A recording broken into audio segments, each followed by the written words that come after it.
Allahumma anta rabbi la ilaha illa anta khalaqtani wa ana abduka wa ana ala ahdika wa wa'dika mastata'tu. Ya Allah, engkaulah Tuhan kami. La ilaha illa anta, tak ada Tuhan kecuali engkau. Khalaqtani, kau yang menciptakan aku. Fa ana abduk, maka aku adalah hambamu ya Allah. Wa ana ala ahdika wa wa'dika mastata'tu. Aku ya Allah berada dalam penepatan janji denganmu. Aku ya Allah berada dalam perintah yang akan aku taati. Mastata'tu, sekemampuanku ya Allah. Abu'u laka bi ni'matika alayya. Ya Allah, engkau datang dengan bertubi-tubi kenikmatan darimu. Wa abu'u bi dzambi, tapi aku lagi-lagi datang padamu dengan membawa dosa. Faghfirli, ampuni aku ya Allah. Fa innahu la yaghfirudz dzunuba illa anta. Sungguhnya tak ada yang dapat mengampuni dosa kecuali engkau. Istighfarnya Nabi besar Muhammad sallallahu alaihi wasallam mengingatkan kita bahwa kita adalah hambanya Allah dan bahwa Allah subhanahu wa ta'ala adalah Tuhan kita. Kamu hidup dari Allah dan untuk Allah. Kamu hidup dari Allah dan akan kembali kepada Allah. Maka jangan pernah lupa tujuan ini. Jangan pernah lupa tujuan hidupmu.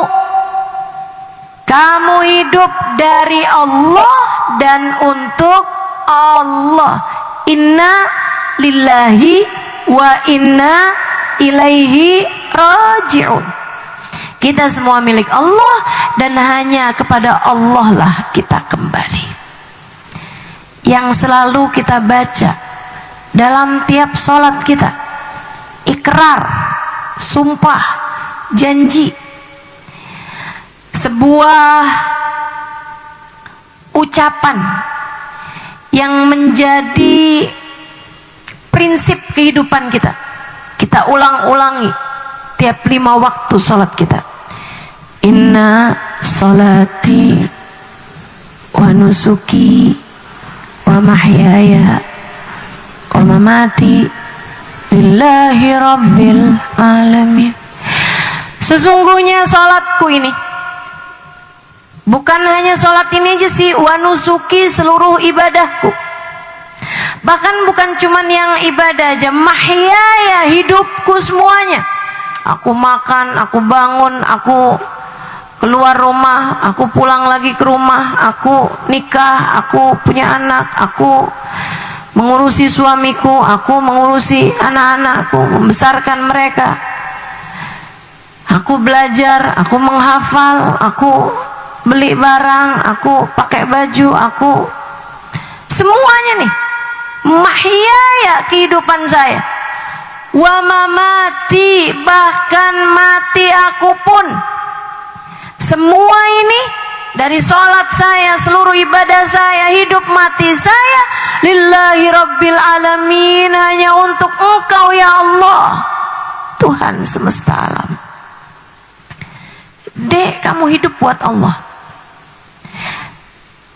Kamu jangan berpikir bahwa saya belajar di pondok pesantren untuk membahagiakan orang tua saya, menggembirakan, meninggikan derajat orang tua saya. Bukan urusanmu. Yang bisa bikin orang bahagia itu adalah Allah. Yang bisa bikin orang mulia adalah Allah. Kamu belajar di pondok pesantren, belajarnya cukup satu aja niatnya, karena Allah. Karena Allah. Ibu-ibu, kamu mondokin anakmu di pondok pesantren, kamu hari-hari masak, nyuci, bersih-bersih, bahkan ada yang keluar rumah, kerja, buka toko, bahkan ada yang keluar rumah bertani. Bu, bukan cuman buat nyari duit, bukan cuman buat bisa makan. Enggak Bu, itu bukan tugasmu. Huwa yut'imuni wa yasqin.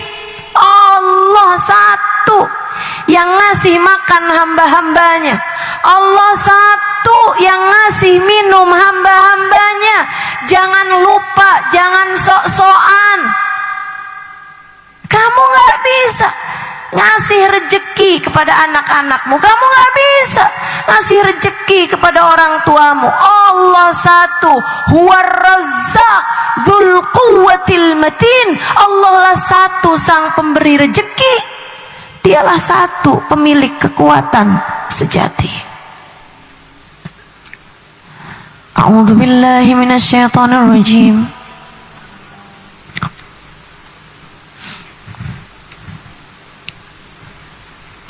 Rizqukum fis samai wa ma tu'adun. Rezeki kalian sudah selesai diatur dari langit. Rezeki kalian sudah selesai diatur dari langit. Dalam salah satu hadis qudsi Allah bilang, nggak nambah dengan ibadah seseorang, nggak kurang dengan kefasikan seseorang. Rezeki udah kelar diatur dari langit. A'udzu billahi minasyaitonir rajim. Ma min dabbatin fil ardi illa 'ala Allahi rizquha wa ya'lamu mustaqarraha wa mustawda'aha. Ibu, kalau kamu ngerasa Ustazah, itu mah buat orang-orang yang nyari rezekinya gampang. Kalau yang kayak buat saya nih Ustazah, kalau rezeki nggak dicari, kalau rezeki kita nggak pontang-panting, nggak bisa dapat rezeki Ustazah. Bu, kamu lupa. Bahkan sejak kamu berada di dalam rahim ibumu, Allah menyampaikan rezeki kepadamu. Jangan mau pikiran kamu dirusak sama apa yang orang-orang sampaikan zaman sekarang ini. Jangan. Percayanya sama Allah aja. Kalau kamu gak kerja, kamu gak bisa hidup. Siapa bilang? Siapa bilang? Ibu-ibu saudaraku sekalian saya muliakan, bahkan semut di dalam batu, di dalam lautan di waktu malam enggak akan mati kecuali sesudah rezekinya sampai padanya. Allah yang ngasih rezeki. Kamu di dalam kandungan ibumu aja Allah ngasih rezeki sama kamu. Ibu-ibu saudaraku sekalian yang saya muliakan, ketika kamu bayi, Bu, masa harus belajar sama bayi? Mestinya kamu yang jauh lebih ngerti, jauh lebih pinter daripada bayi. Bayi itu nggak bisa ngapa-ngapain, nggak pusing mikirin rezeki. Dia kalau lapar tinggal nangis saja. Ibunya akan datang untuk menyampaikan rezeki Allah kepadanya. Ibu-ibu saudaraku sekalian, yang ngasih rezeki adalah Allah. Kamu hidup dari Allah, kamu kembali kepada Allah. Dengerin saya, Bu. Saya ngomong berdasarkan ilmu. Dengerin saya. Saya berbicara dari apa yang sudah saya dengar dari para ulama-ulama, berdasarkan dari hadisnya Nabi Muhammad, berdasarkan dari firman Allah yang turun untuk mendidik hati, yang turun untuk mendidik pikiran, yang turun untuk mendidik kehidupan. Saya menyampaikannya dari hati. Maka simak benar-benar pakai hati.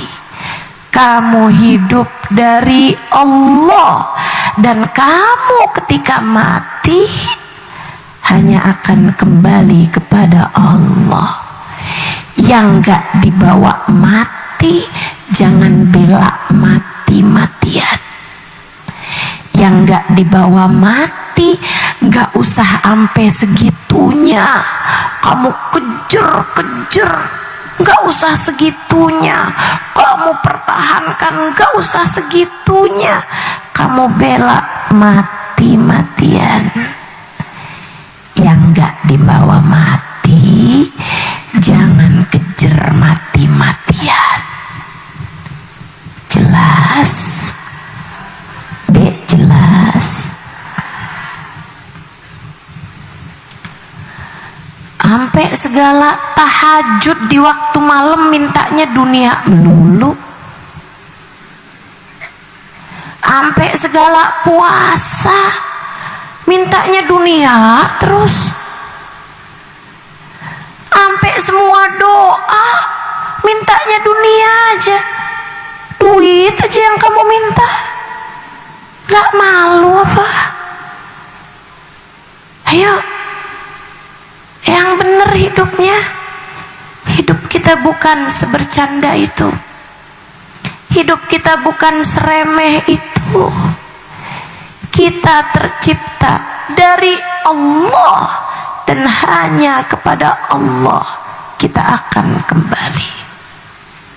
Yang serius jalanin hidup.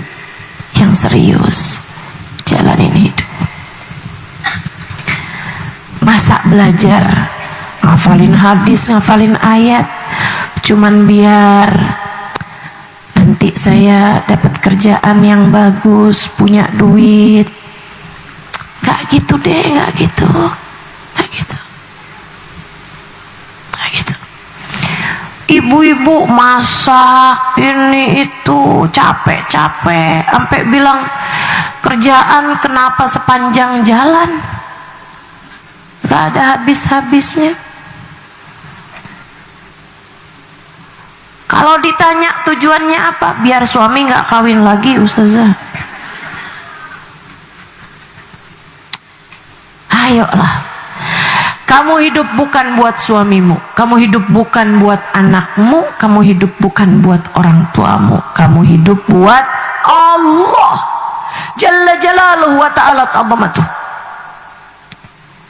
Kalau datang ajal menjemputmu, tidak suami, tidak anak, tidak orang tua, semua akan kamu tinggalkan. Apalagi cuman sekedar kalung, gelang, handphone, rumah, mobil, semua gak akan ada yang kamu bawa, Bu. Gak ada yang akan kamu bawa, Dek. Semuanya akan kamu tinggalkan begitu saja. Gak ada. Kamu hanya akan kembali kepadanya. Bayangkan betapa sia-sianya jika semua waktumu, semua tenagamu, bahkan semua rasa cintamu hanya untuk urusan yang akan kamu tinggalkan begitu kamu masuk dalam kuburan. Kalau semua yang kamu lakukan dunia hanya untuk dunia, maka bekal mana yang akan kamu bawa masuk dalam kuburmu? Kalau semua yang kamu inginkan di dunia adalah untuk dunia, lantas apa yang akan kamu bawa masuk ke dalam alam kuburmu? Dan Bu, Kak, Dek, nah, gak ada yang mikirin bekalan untukmu selain dirimu sendiri. Gak ada yang bisa berbekal untuk kamu kecuali kamu sendiri. Gak ada pahala lain yang bisa kamu bawa masuk dalam kuburmu kecuali pahalamu. Sebagaimana yang akan kamu bawa masuk ke dalam alam kuburmu dari dosa adalah dosamu sendiri.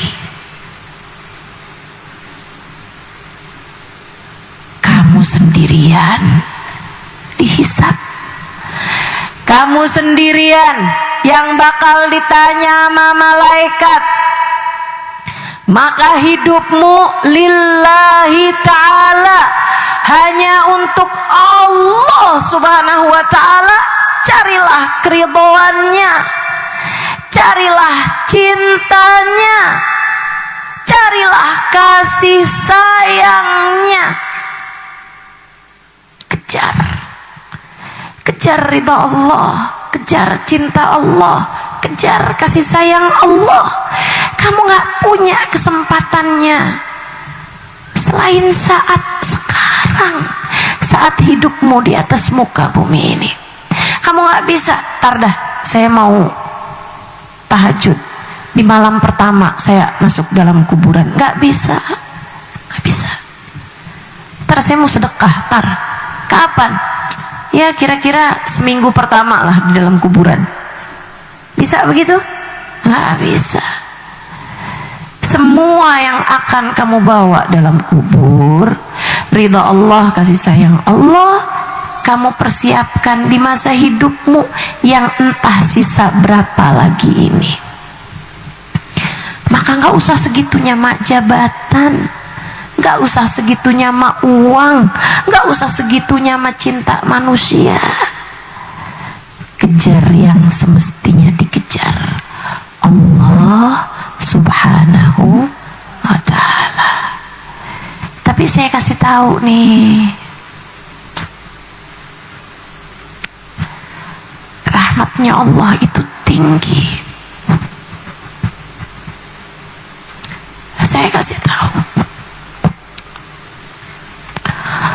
wa rahmatullahi qaribun minal muhsinin.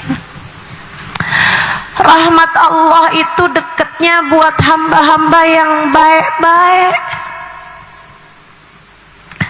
Rahmatullah qaribun minal muhsinin. Rahmat Allah tuh dekatnya buat orang yang sudah mencapai derajat ihsan. Apa itu derajat ihsan? Anta'budallah ka'annaka tarah, fa illam takun tarah fa innahu yarak. Ihsan adalah kamu beribadah kepada Allah seolah kamu melihat Allah, mencapai maqam musyahadah. Fa illam takun tarah, kalau kamu belum bisa sampai maqam musyahadah, fa innallaha yarak. Ketahuilah Allah selalu memandangmu, maqam muraqabah. Orang-orang yang hidupnya sudah mencapai maqam musyahadah, para nabi, para wali, atau maqam muraqabah, orang-orang soleh yang sungguh-sungguh benar-benar soleh. Rahmat Allah, ridha Allah dekatnya buat mereka. Buat saya yang masih punya banyak dosa, buat kamu yang kayaknya kurang lebih sama saya, Bu, Kak, Dek, Nah, ridha Allah, kasih sayang Allah masih rada jauh buat kita.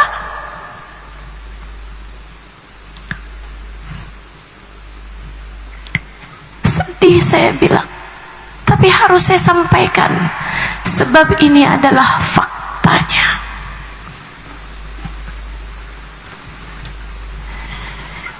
Ini adalah faktanya. Ridha Allah agak jauh buat kamu, buat saya juga, yang matanya masih senang lihat yang haram, yang lisannya masih banyak dosanya, bohong aja ringan, betul, ngomongin orang ringan, betul, kata-kata kasar, kata-kata kotor kadang ringan di lisan, betul. Yang sholat khusyuknya masih jauh, iya. Yang sholatnya masih bising, masih berisik, masih rame, bener sampai kita lupa sholat kita tuh tadi berapa rakaat ya. Yang nyari barang hilang nggak ketemu, giliran sholat ingat. Iya, siapa yang begitu? Saya. Modelan kayak kita bilang, ya Allah,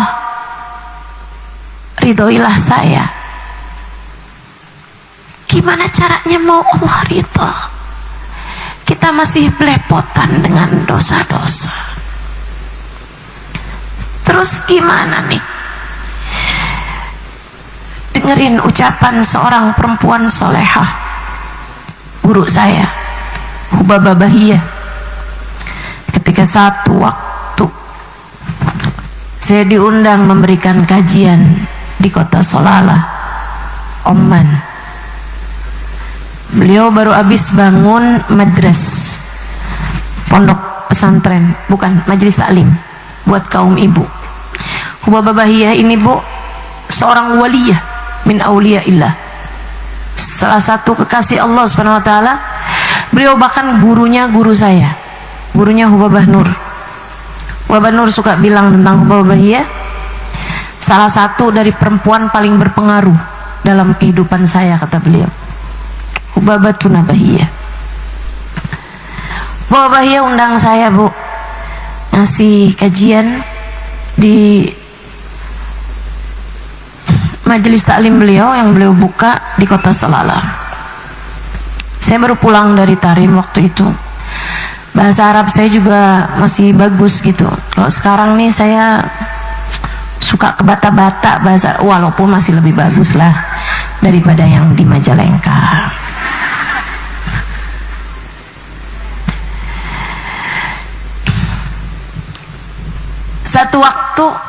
Satu hari saya menyampaikan, tiap hari ganti-ganti pelajarannya. Setiap kali ngajar samping saya Hubabah Bahiyah. Waktu itu saya ngajarnya juga masih di bawah karena belum sakit. Sekarang nih mohon maaf kalau ngajar harus duduk di kursi. Kadang-kadang suka malu gitu kan. Tapi dimarahin dokter saya. Memang harus duduk di kursi. Teman-teman sekalian, saya ngajar samping saya guru saya Hubabah Bahiyah. Hari itu saya ngasih kajian tentang sholat khusyuk, tentang sholat, kemudian saya sampaikan mengenai sholat khusyuk. Ceritalah saya tentang sholatnya orang-orang yang khusyuk-khusyuk.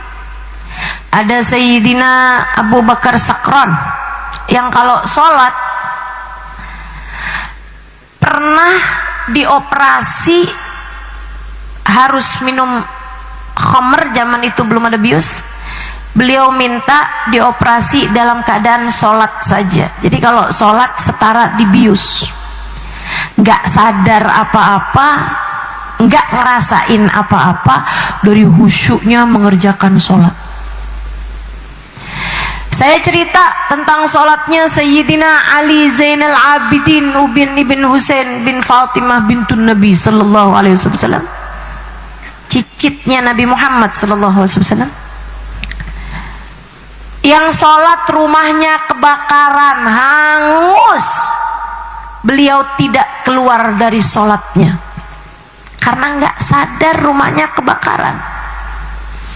Habis selesai sholat ditanya, kenapa engkau nggak keluar, kamu udah teriak-teriak. Beliau bilang, al-hatni an-narul kubro, di depan saya ada api yang jauh lebih besar sehingga api yang kecil ini nggak kelihatan sama saya. Saya lagi cerita tentang sholat khusyuknya hamba-hamba Allah, mic saya direbut sama Hubabah Bahiyah. Guru saya, Bu, bebas. Kalau sekarang ada yang ngerebut mic saya pertahankan. Teman-teman sekalian, beliau bilang, musykidah ya Halimah, musykidah. Enggak gitu Halimah, enggak gitu. Bapak bilang begitu. Kayak yang enggak gitu cara mainnya, nak, enggak gitu. Peraturannya enggak gitu. Saya tanya sama beliau pegang mic nih sekarang. Maksudnya gimana Bapak? Haula salatuhum hum. Atau Bapak ya, mereka tuh mereka, ketinggian kamu bahasnya. Salat mereka itu adalah salat mereka, nggak bakalan pernah jadi salatnya kita. Kamu jangan ngarep satu hari salat rumah kamu kebakaran kamu nggak berasa.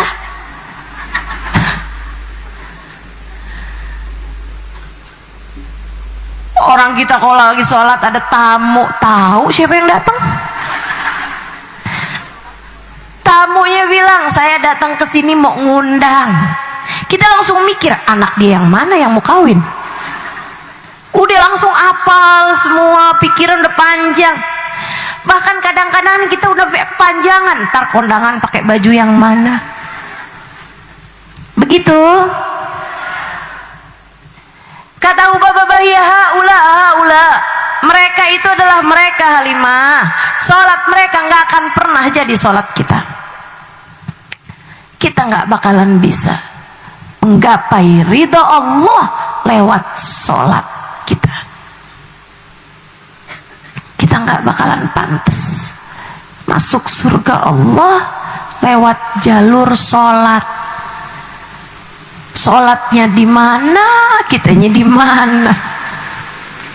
Jauhan. Kita akan tetap sholat. Sholat adalah kewajiban. Gak boleh gak sholat. Gak boleh. Sholat adalah kewajiban antara kita dengan Allah SWT. Urusan sholat itu adalah harga mati buat kita. Teman-teman sekalian, tapi berharap kita mencapai ridha Allah, berharap kita meraih rahmat Allah dari sholat kita, kejauhan. Saya bahkan ingat ucapan guru saya yang lain. Nih Bu, saya Allah muliakan dengan punya guru-guru luar biasa. Takut sampai saya ngeri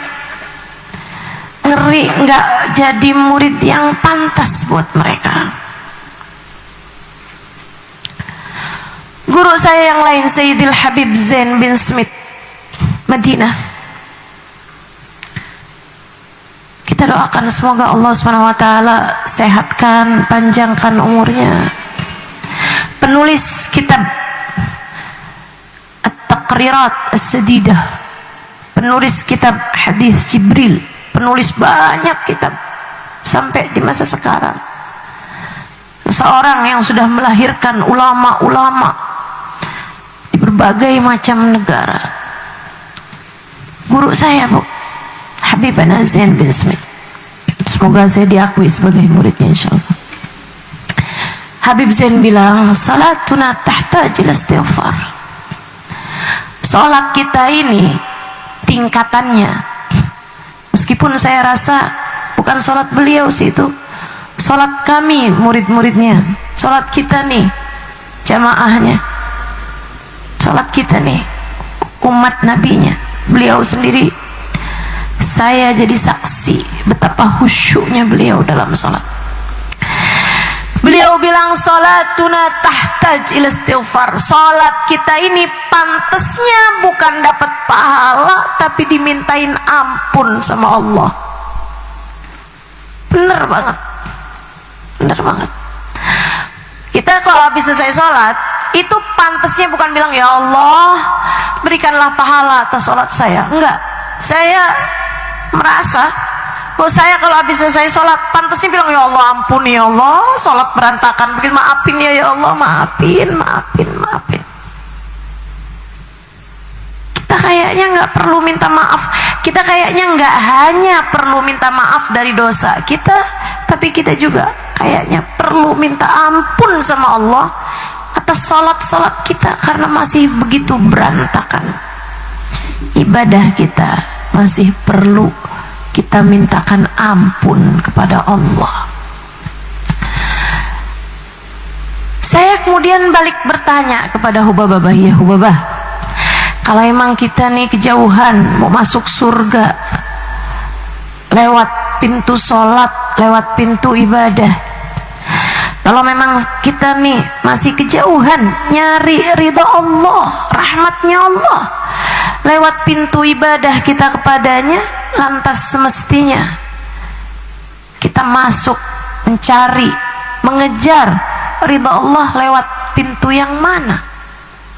Pintu apa nih yang bisa kita cari?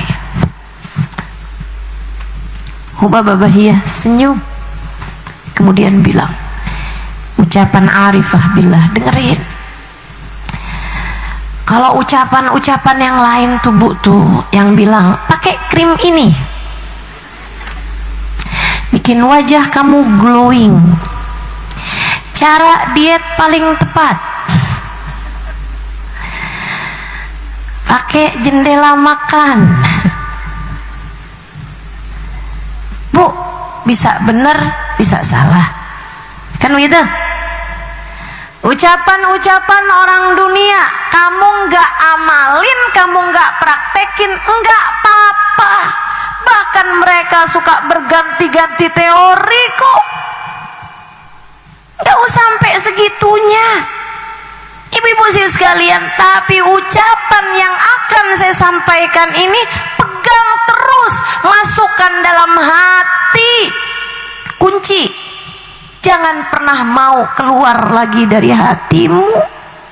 Jadi bekal sepanjang hidupmu yang semuanya akan berakhir dengan kematian.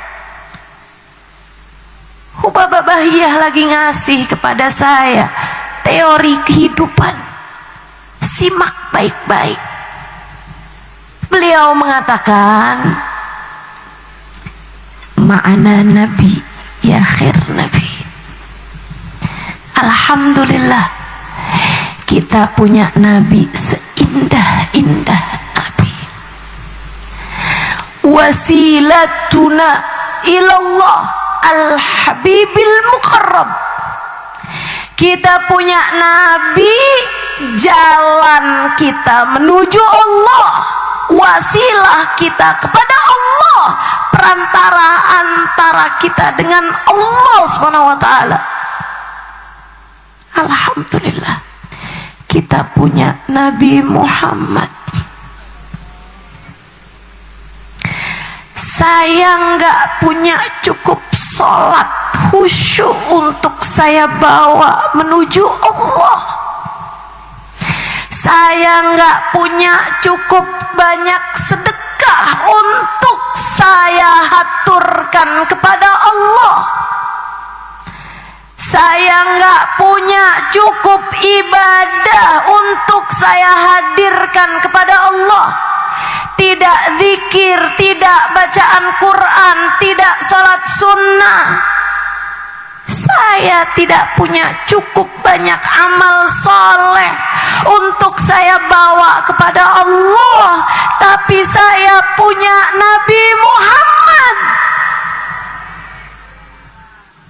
Kamu juga begitu. Kamu juga begitu.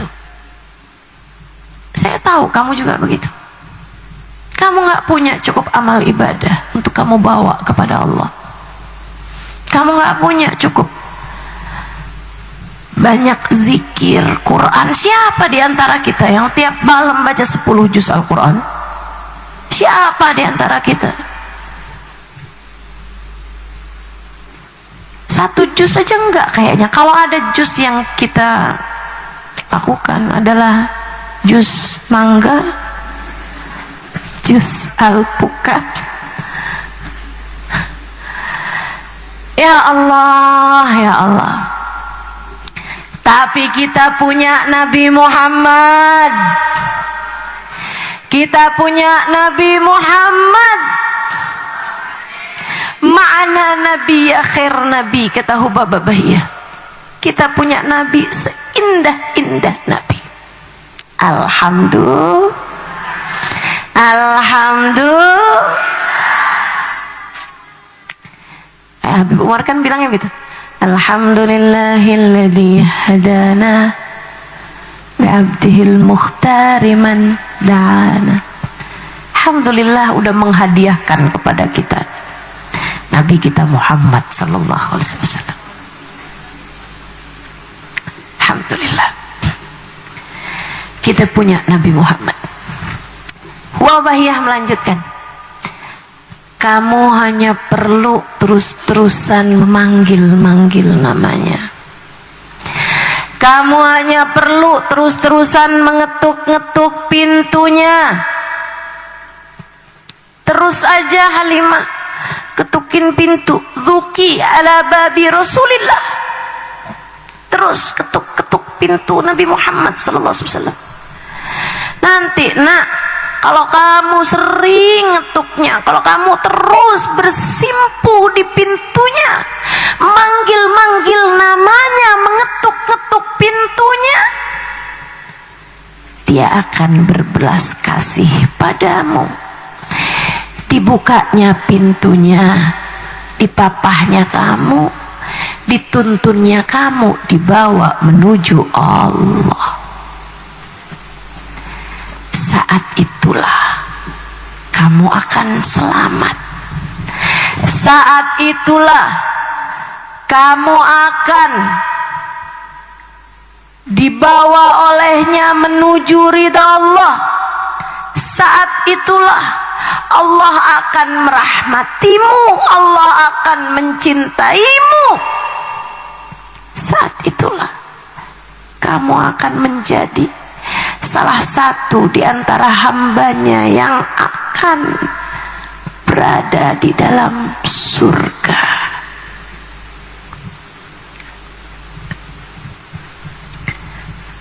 Saya pembelajar yang baik, walaupun belum tentu jadi ustadzah yang baik.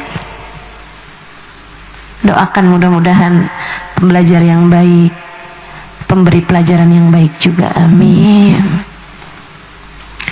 Saya tanya sama beliau, karena kalau pembelajar yang baik tuh jangan sisakan celah untuk keraguan. Adik-adik kalau belajar, kalau ragu-ragu tanya, kalau bingung-bingung tanya. Saya tanya sama Hubabah, ya, saya bilang, Hubabah, kaifa adukku ala babi Rasulillah, kaifa unadi. Hubabah, gimana caranya saya mengetuk-ngetuk pintunya Nabi? Gimana caranya saya panggil-panggil Nabi Muhammad? Oh, Bahia senyum lagi, karena nggak jelas nih buat saya. Apa pakai sholawat, apa pakai jalan dakwah, apa menjadi umatnya yang bermanfaat? Apa nih? Mana cara yang paling cepatnya? Mana cara yang paling oke gitu? Paling benernya tuh apa gitu? Hubabah Bahia bilang, Halimah, cintai Nabi sebisamu mencintai seseorang. Sebisa kamu, semampu kamu cinta sama orang, jadikanlah orang itu adalah Nabi Muhammad. Karena cinta tuh ada levelnya. Kamu kuatnya makan pedes kan, aja makan pedes aja pakai level. Betul begitu kan ya? Cabai 1, cabai 2, kamu beli rujak aja pakai ditanyain mau sepedes apa gitu kan. Ibu-ibu kalau beli nasi goreng kan tanyain sedang, pedas, apa nggak pedas kan begitu ya? Semua ada levelnya, Bu. Apalagi cinta, waduh levelnya banyak banget itu. Kayaknya nggak cuma 100 level, itu 1000 level, entah berapa level. Hubabah Bahia bilang, Halimah, semampu kamu mencintai seseorang, setinggi apa kamu bisa cinta sama seseorang, jadikan orang itu adalah Nabi Muhammad sallallahu alaihi wasallam. Semampu apa kamu merindukan seseorang, jadikanlah yang kamu rindukan adalah Nabi Muhammad sallallahu alaihi wasallam. Tiap kali hatimu sedang merasa cinta padanya, tiap kali hatimu sedang merasa rindu kepada Nabi Muhammad, itulah saat kamu mengetuk-ngetuk pintu Nabi Muhammad.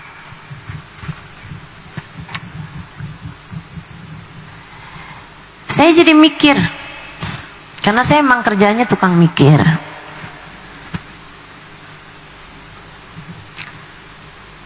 Saya ini buat adik-adik santri nih, biar jadi motivasi. Ini yang di belakang saya juga nih banyak santri nih, dengerin. Saya rasa kecerdasan saya itu biasa-biasa aja. Ya dibilangin enggak punya kecerdasan enggak juga, tapi maksudnya B aja gitu.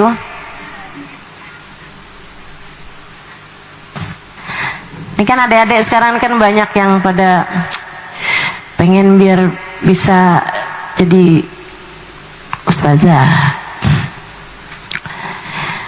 dan banyak gitu. Saya pernah dikasih tahu sama seorang guru ngajar TK. Dia bilang, saya lagi tanya, saya minta anak-anak buat nulis TK apa SD gitu ya, minta nulis cita-cita. Ada yang jawab, jadi Ustazah Halimah. Ini saya kasih tahu nih sekarang buat adik-adik yang punya cita-cita pengen jadi ustazah gitu ya. Saya nggak punya kecerdasan banyak, biasa aja. Saya juga nggak punya kemampuan menghafal banyak, enggak. Tapi saya suka mikir. Saya seneng ilmu. Saya seneng ilmu. Jadi itu yang harus kamu jadikan sebagai bekal. Cinta sama ilmu. Jangan cinta sama cowok ganteng. Hobi lihat cowok ganteng, tuh rusak nanti hidup kamu. Jangan ya dek. Sehingga sekalian, saya mikir, kenapa Allah memberi kepada kita, terutama di usia remaja, rasa cinta. Biasanya nih, umur 17, 18, 19 tahun, ngerasain rasa yang namanya jatuh cinta. Atau mungkin ada ibu-ibu kawin malam pertama, cinta gitu kan. Pernah tahu rasanya cinta kepada seseorang, itu memang biasa bu. Allah ngasih. Allah ngasih rasanya cinta pertama. Allah ngasih rasanya cinta yang lihat apapun inget dia. Ngelihat awan inget dia. Ngelihat donat inget dia. Lagi lapar inget dia. Lagi kenyang inget dia. Sampai kamu ngerasain rasa cinta yang sebelum tidur inget dia, bangun tidur inget dia. Pernah nggak ngerasain? Pernah? Nah tuh, saya mikir, kenapa Allah dalam hidup mengenalkan kepada kita rasa cinta yang kayak begitu gitu? Kayaknya Allah mau ngasih tahu sama kita, hati kamu tuh bisa secinta itu. Maka jadikan cintamu kepada yang semestinya. Sebab cinta adalah setinggi-tinggi bekalmu menuju Allah. Senjata itu. Kamu dikasih rasa cinta, itu Allah lagi mau ngasih tahu kamu senjatamu dalam hidup. Pakai itu, modal, bukan hanya senjata, modal. Modalmu dalam hidup tuh dia tuh, rasa cinta. Saudaraku sekalian yang saya muliakan, Allah kemudian ngasih tahu rasa cinta kamu itu seharusnya kepada siapa. Cintamu persembahkan untuk Allah. Cintamu persembahkan untuk Rasulullah. Pesannya Hubab Bahiyah. Cintai Nabi Muhammad Halimah sebisa kamu mencintai seseorang. Yang rindu sama Nabi Muhammad Halimah sebisa kamu merindukan seseorang. Kamu pernah gak kangen sama orang sampai mengalir air matamu deras setiap kali inget dia? Nah, rasa kamu itu pakai buat Nabi Muhammad sallallahu alaihi wasallam. Kalau kamu bisa secinta itu sama Nabi, serindu itu sama Nabi, kamu udah punya modal buat dapat rahmatnya Allah. Kamu punya modal buat dapat cintanya Allah SWT. Ibu-ibu, teman-teman saudaraku sekalian, bermodalkan cinta, bermodalkan cinta. Yuk belajar punya cinta. Wah, Ustazah, saya mah nggak bisa. Saya memang kayak gini, Ustazah, rasa hati saya tuh biasa-biasa aja. Sama siapapun memang biasa-biasa aja, Ustazah. Sama Nabi juga saya biasa-biasa aja. Diceritain Nabi Muhammad ya udah. Baca sholawat sama Nabi Muhammad ya seneng, tapi ya biasa-biasa aja. Emang saya mah orangnya kayak gitu, biasa-biasa aja. Gimana Ustazah? Bu, belajar lagi. Cinta itu sesuatu yang bisa kamu pelajari. Dan kita punya banyak guru-gurunya. Kita punya banyak guru-gurunya. Guru-guru cinta kita. Sayyidina Abu Bakr Siddiq, Sayyidah Khadijah bintu Khuwailid, Sayyidina Ali bin Abi Talib, Sayyidah Fatimah bintu Nabi, Sayyidah Aisyah radhiyallahu anha. Para sahabat-sahabat Nabi kita Muhammad sallallahu alaihi wasallam. Banyak sekali guru-guru cinta kita. Belajar. Apa-apaan tuh bisa kamu pelajarin. Tapi saya memang orangnya kayak gini, Ustazah. Bu, kalau misalnya kamu gak bisa masak, suami kamu bisa gak misalnya gitu, masakin saya dong. Saya mau orangnya kayak gini. Saya gak bisa masak, maafin saya ya, saya orangnya emang kayak gini. Kamu mau begitu? Ya enggak kan. Kamu nih belajar di pondok pesantren, guru kamu minta kamu ngafalin ini itu, kamu baca ini itu, kamu fahamin ini itu. Bisa gak kamu kemudian bilang sama guru kamu, maaf ya Bu Guru, saya memang orangnya kayak gini, saya emang gak hafal, saya memang orangnya kayak gini, gak bisa saya. Gak gitu ceritanya. Pelajarin,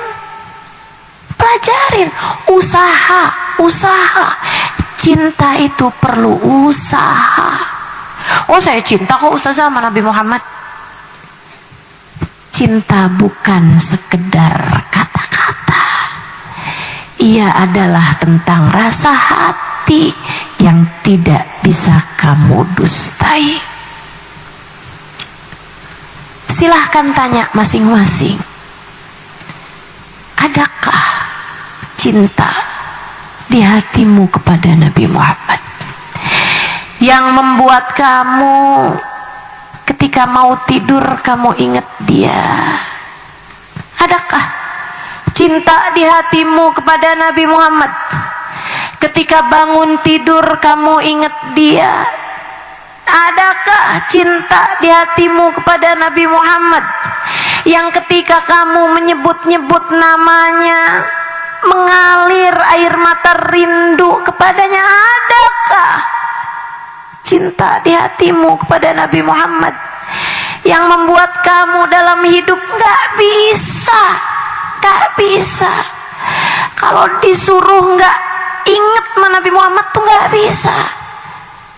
Seperti mana kamu nih seorang ibu, banyak bukan di sini para ibu yang punya anak, bisa nggak kamu kalau disuruh dalam hidup kamu lupa sama anakmu?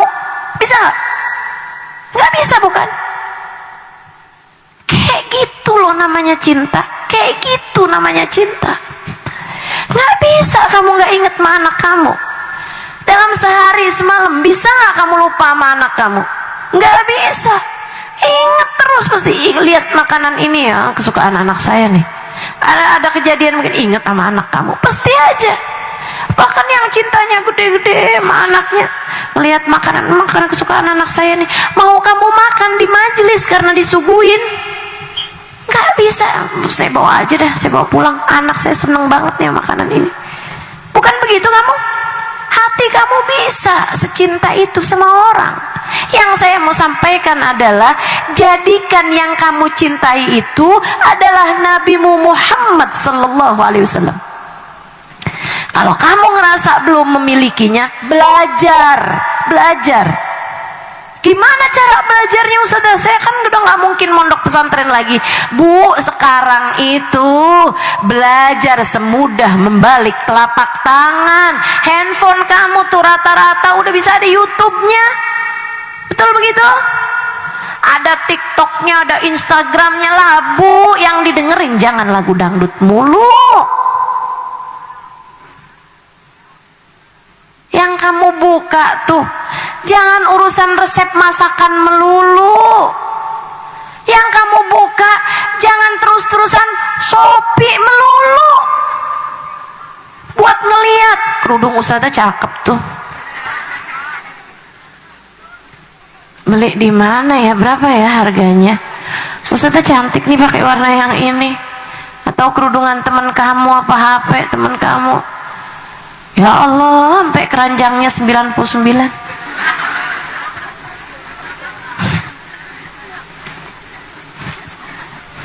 Kayak Asmaul Husna kata Ustazah Budur nih.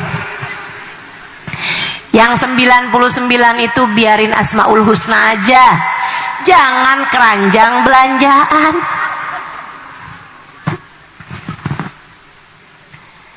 Ayolah, belajar. Agar kalau datang waktunya, ketika ajal datang menjemputmu, kamu sudah bawa bekalnya. Kan kamu nggak bisa bawa bekal sholat, kan nggak pantas. Sholat kita masih berantakan. Kan kamu nggak bisa bawa masuk dalam kuburan, bawa sedekah kamu seberapa? Bukankah kamu bilang kamu nggak bisa pulang bawa zikir, bawa Quran kamu nggak seberapa, zikir kamu nggak seberapa. Maka yang pasti aja pulang bawa Nabi Muhammad. Yang pasti aja bawa masuk ke dalam alam kuburmu Nabimu Muhammad sallallahu alaihi wasallam yang kamu cintai sepenuh hatimu. Yang kamu cintai sepenuh hatimu. Maka kamu bisa bawa pulang hadisnya Nabi Muhammad sallallahu alaihi wasallam. Almar'u ma'aman ahab.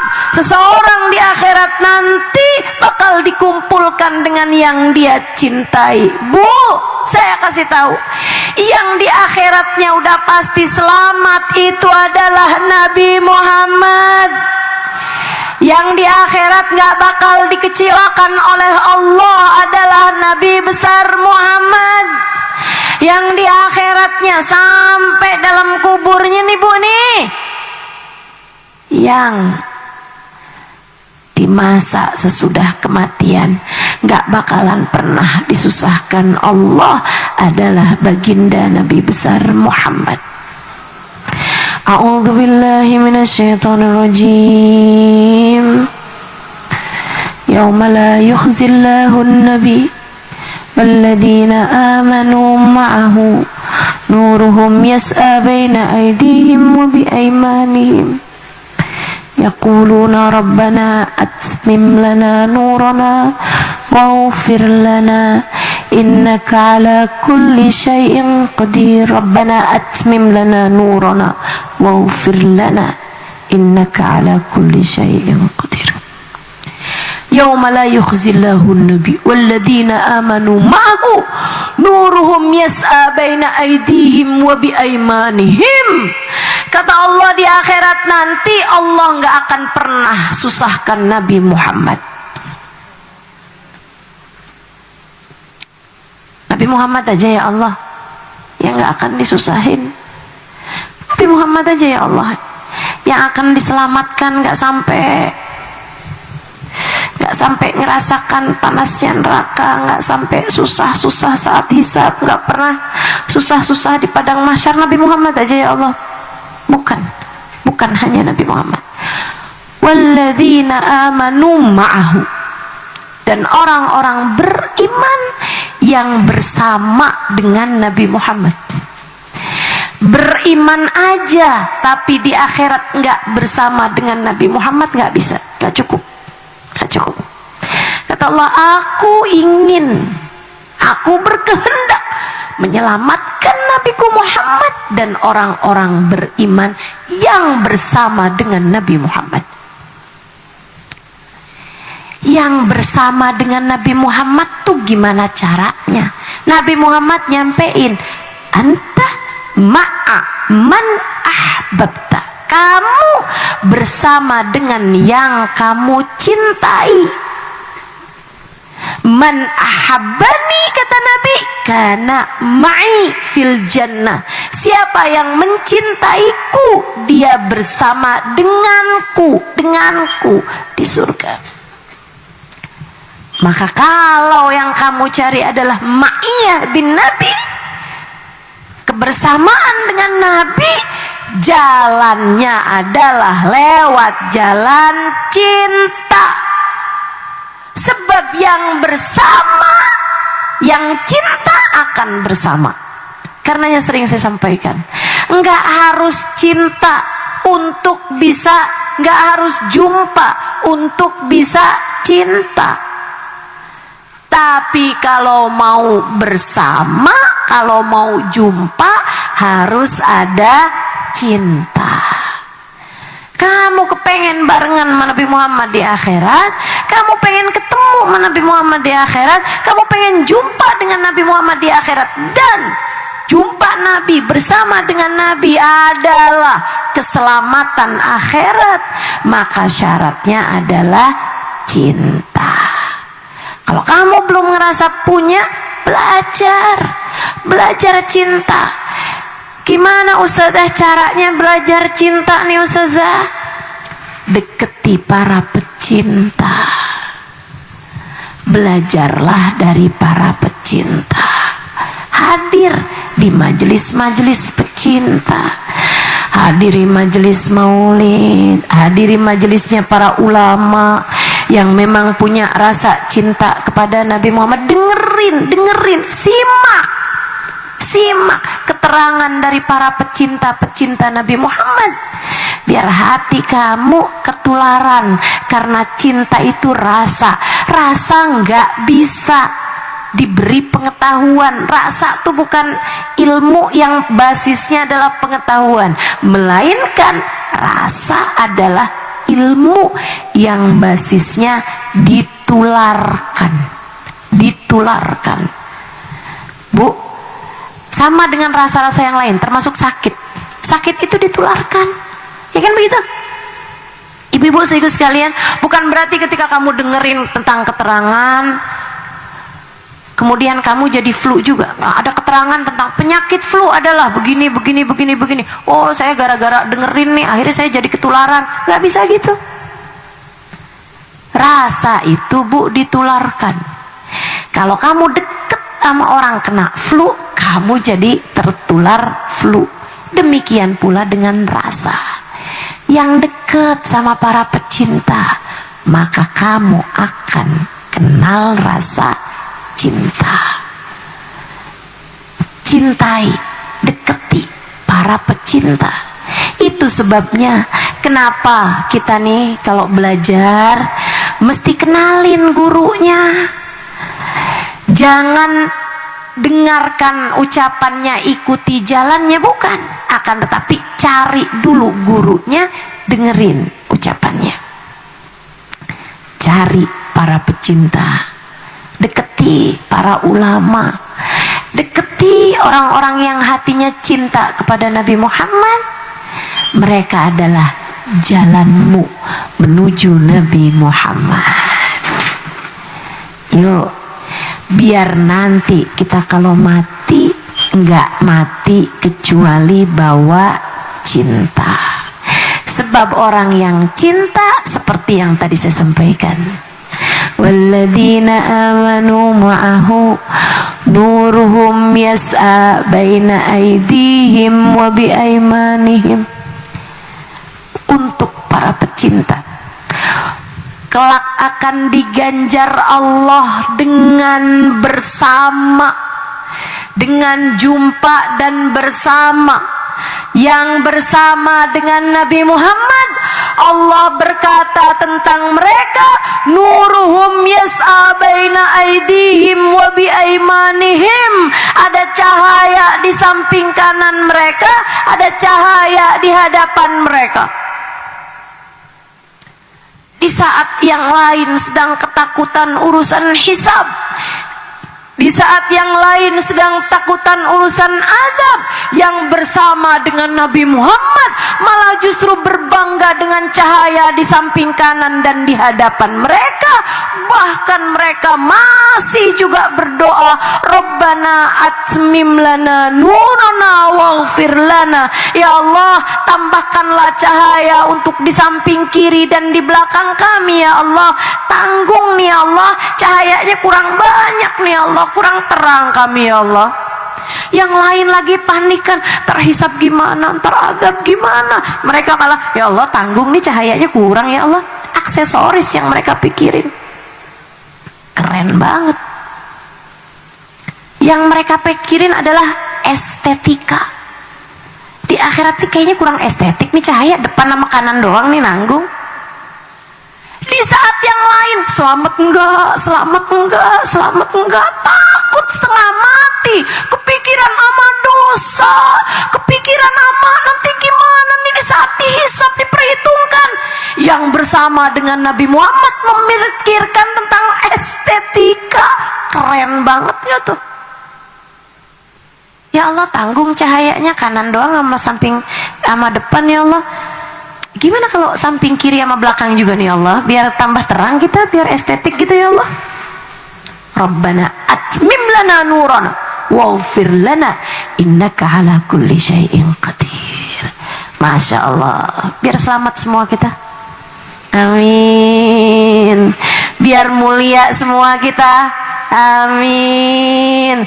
Biar di akhirat membersamai Nabi Muhammad. Maka jalannya adalah lewat jalan cinta. Ustazah, kalau cinta tapi ngerjain dosa gimana Ustazah? Cintamu akan memandumu untuk meninggalkan dosa. Cintamu akan memandumu meninggalkan dosa. Ustazah, kalau cinta doang tapi akhlak kita berantakan gimana Ustazah? Cintamu akan memandumu untuk berakhlak mulia. Cinta dulu. Cobain. Pelajari Nabi Muhammad, cintai Nabi Muhammad, jangan berani mati sebelum membawa cinta kepada baginda Nabi. Insya PR dalam kehidupan adik-adik santri, ibu-ibu, kakak-kakak, nenek-nenek, ya semua PR-mu di sisa hidupmu. Belajar mencintai Nabi Muhammad, belajar mencintai Nabi Muhammad. Rabbana zalamna anfusana wa illam taghfir lana wa tarhamna lanakunanna minal khasirin. Rabbana atina fid dunya hasanah wa fil akhirati hasanah wa qina adzabannar. Bi fadli subhana rabbika rabbil izzati amma yasifun wa salamun alal mursalin walhamdulillahi rabbil alamin. Semoga bisa mengamalkan dalam kehidupan. Semoga bukan hanya diizinkan untuk mendengar, tapi juga diizinkan untuk dapat mengamalkannya dalam kehidupan. Semoga yang menyampaikan tak hanya sekedar diizinkan menyampaikan, tapi juga diizinkan untuk sungguh-sungguh dapat mempraktekkan apa yang sudah disampaikan. Wa ila hadratin Nabi al-Fatihah. A'udzu billahi minasyaitonir rajim. Bismillahirrahmanirrahim. Alhamdulillahi rabbil alamin. Ar-Rahmanir Rahim.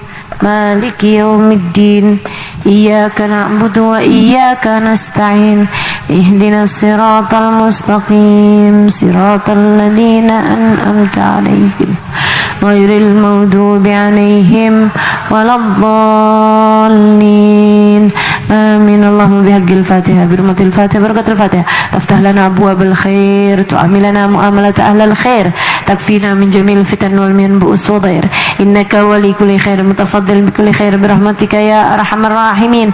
اللهم إنا نسألك زيادة في الدين بركة في الأمور وصحة في الجسد سعة في الرزق وتوبة قبل الموت وشهادة عند الموت ومغفرة بعد الموت وعفوا عند الحساب وأمانا من العذاب ونصيبا من الجنة وارزقنا النظر إلى وجهك الكريم. اللهم عافنا من بلائك وأوزئنا شكر نعمائك وأذقنا برد عفوك وحلاوة مناجاتك. اللهم ارزقنا حبك وحب من يحبك وحب كل أمل يقربنا إلى حبك واجعل حبك وحب نبيك سيدنا محمد صلى الله عليه وسلم أحب إلينا مما سواكما. اللهم إنا نسألك من العقول أوفرها من الأذهان أصفاها من الأعمال أزكاها من الأخلاق أطيبها من الأرزاق أزلها من العافية أكملها من الدنيا خيرها ومن الآخرة نعيمها بحق سيدنا محمد صلى الله عليه وسلم. يا مقلب القلوب ثبت قلوبنا على دينك يا محول الأحوال حول حالنا إلى أحسن الحال وعافنا من أحوال أهل الضلال وفعل الجهال. اللهم اجعل جمعنا هذا جمعا مرحوما وتفرقنا من بعده تفرقا معصوما ولا تجعل اللهم لنا ولا فينا ولا معنا شقيا ولا مترودا ولا محروما. ربنا لا تزغ قلوبنا بعد إذ هديتنا وهب لنا من لدنك رحمة إنك أنت الوهاب. ربنا آتنا في الدنيا حسنة وفي الآخرة حسنة وقنا عذاب النار بفضل سبحان ربك رب العزة عما يصفون وسلام على المرسلين والحمد لله رب العالمين. اللهم لا تدع في مجلسنا هذا ذنبا إلا غفرته ولا هما إلا فرجته ولا دينا إلا قضيته ولا مريضا إلا شفيته ولا حاجة من هوائج الدنيا والآخرة إلا يسرتها وقضيتها برحمتك يا أرحم الراحمين بجودك يا أجود الأجودين إنه ولي ذلك والقادر عليه. وصلى الله على سيدنا محمد وعلى آله وصحبه وسلم والحمد لله رب العالمين. Taqabbalallahu minna wa minkum taqabbal ya karim. Mudah-mudahan bermanfaat, kurang lebihnya mohon maaf. Billahi taufiq wal hidayah wal afu minkum. Wassalamualaikum warahmatullahi wabarakatuh.